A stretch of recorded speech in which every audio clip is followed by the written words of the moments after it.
आज प्रेम और पायल की प्यार भरी कहानी जो रिश्तों की सीख देती एक प्रेरक कहानी है।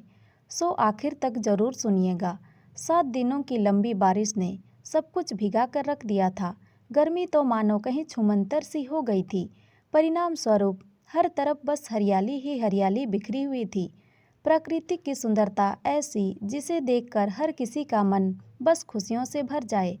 प्रेम भी प्रकृति के इस मनमोहक स्वरूप को देखकर बहुत दिनों बाद आज इतना खुश दिखाई दे रहा था। प्रेम अब पहले से काफ़ी बदल चुका था। वह रोज़ सुबह सवेरे उठकर पौधों के लिए बनी क्यारियों में पहले पानी डालता था और फिर प्यारे पप्पी को नहला धुला कर उसे अपने साथ नाश्ता कराता। ऑफिस में भी वह अपने दोस्तों के साथ बहुत खुश था। वह उनके साथ खूब मौज मस्ती करता। कुल मिलाकर यदि कहें तो उसने अबीरा के बगैर जीना सीख लिया था। 4 साल पहले अबीरा ने प्रेम का दामन छोड़ किसी और से रिश्ता जोड़ लिया था।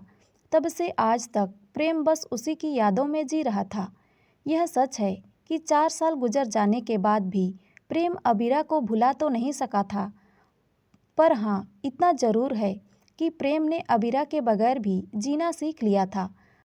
हालांकि माँ ने बेटे को मूव ऑन कराने का बेहद प्रयास किया।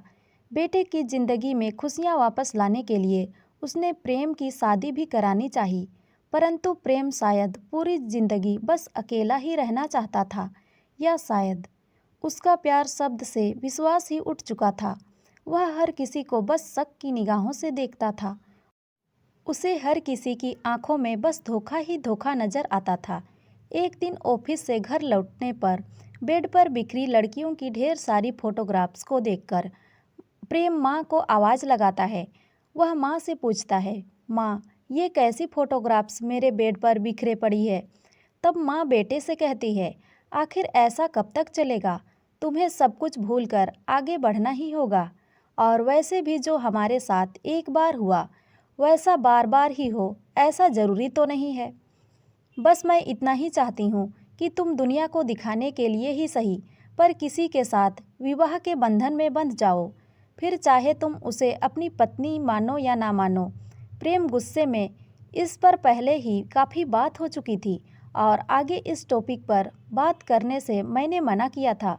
फिर भी बार बार तुम यही टॉपिक छेड़ देती हो। दोनों में काफ़ी देर तक बहस चलती रहती है, परंतु आखिरकार माँ की बातों का मान रखते हुए प्रेम पायल से शादी कर लेता है। उनकी शादी को पहले हफ्ते, फिर महीने और फिर महीने से साल गुजर जाते हैं, परंतु एक ही छत के नीचे रहकर भी उनके बीच रिश्ते कुछ अजनबियों के जैसे ही थे। प्रेम के रवैये के बारे में सोच सोचकर पायल अक्सर काफ़ी दुखी रहा करती थी, या शायद टूट सी जाती। परंतु ऐसी विषम परिस्थितियों में प्रेम की माँ उसे काफ़ी मजबूती देती थी। वह उसे प्रेम के और करीब जाने और उसका साथ हासिल करने के लिए उसे बार बार प्रेरित करती थी। हालांकि पायल भी प्रेम को पाने के लिए हर संभव प्रयास कर रही थी। वह रोज़ सुबह उठकर सबसे पहले उसका नाश्ता तैयार करती है और फिर ऑफिस जाने के लिए तैयार होने में उसकी मदद करती है। शाम को घर लौटने पर वह उसके लिए उसका मनपसंद डिनर बनाती है। इतना ही नहीं, वीकेंड पर वह उसके साथ ज़बरदस्ती घूमने भी जाती है। वैसे तो साथ घूमने जाने के लिए प्रेम ने पायल को कभी मना नहीं किया, परंतु बाहर भी प्रेम पायल के साथ कुछ वैसे ही पेश आता था, मानो ड्यूटी बजा रहा हो। एक दिन जब प्रेम क्यारियों में पानी डाल रहा था, तब पायल वहां चाय लेकर आती है, परंतु गलती से उसका पैर फिसल जाता है और वह पानी से भरी क्यारियों में लोटपोट हो जाती है। परिणाम स्वरूप उसका सारा बदन कीचड़ से रंग जाता है, जिससे देख प्रेम बहुत ज़ोर ज़ोर से हंसने लगता है। प्रेम को इस तरह हंसता देख पायल खिलखिला उठती है। दोनों काफ़ी देर तक ऐसे ही हंसते रहते हैं। इस मनोरम दृश्य को देख मानो ईश्वर भी भाव विभोर हो जाते हैं। इसके फलस्वरूप जोर जोर से बारिश हो जाती है। बारिश के कारण पायल की साड़ी पर लगा सारा कीचड़ धुल जाता है। बिन मौसम की इस बरसात में पायल का गुलाबी चेहरा चमकने लगता है। बारिश में खुशी से झूम रहे फूलों के बगीचे में पायल की खूबसूरती बस देखते ही बन रही थी। प्रेम भी उसको देखने से खुद को रोक नहीं पाता है।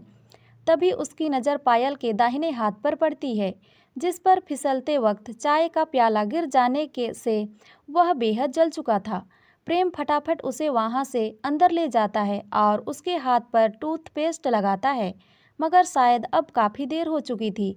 पायल के हाथों पर फफोले पड़ जाते हैं। ऐसे हालत में प्रेम ऑफिस से छुट्टी लेकर पायल का काफ़ी ख्याल रखता है। वह पूरे हफ्ते नाश्ता व खाना खुद तैयार करता है।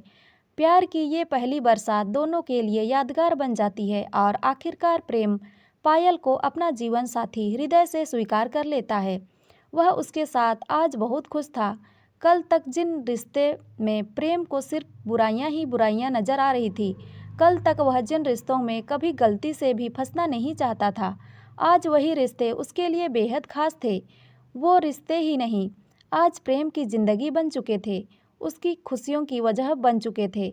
वह उसके साथ जीना चाहता था, या यूं कहें कि उन रिश्तों को बनाए रखना ही प्रेम की जिंदगी का मकसद बन चुका था। कभी कभी कुछ रिश्तों में हमें घृणा सी हो जाती है। हम ऐसे रिश्तों को कभी बंधना नहीं चाहते, परंतु वक्त के साथ हमें इन्हीं रिश्तों के नए मायने समझ आते हैं और वह हमारी ढेर सारी खुशियों की वजह बन जाते हैं। दोस्तों, किसी रिश्ते के टूट जाने से उस रिश्ते को ही बुरा मान बैठना सही नहीं है। इसकी वजह परिस्थितियां या स्वयं उस रिश्ते से जुड़ा व्यक्ति भी हो सकता है। इसीलिए हमें दोबारा से ऐसे रिश्तों को मौका देना चाहिए। क्या पता वही रिश्ते हमारी ज़िंदगी के लिए नई खुशियों की वजह बन जाए। तो दोस्तों, ये कहानी आपको कैसी लगी कमेंट में ज़रूर बताएं, और अच्छी लगी हो तो लाइक शेयर और सब्सक्राइब ज़रूर करें। धन्यवाद।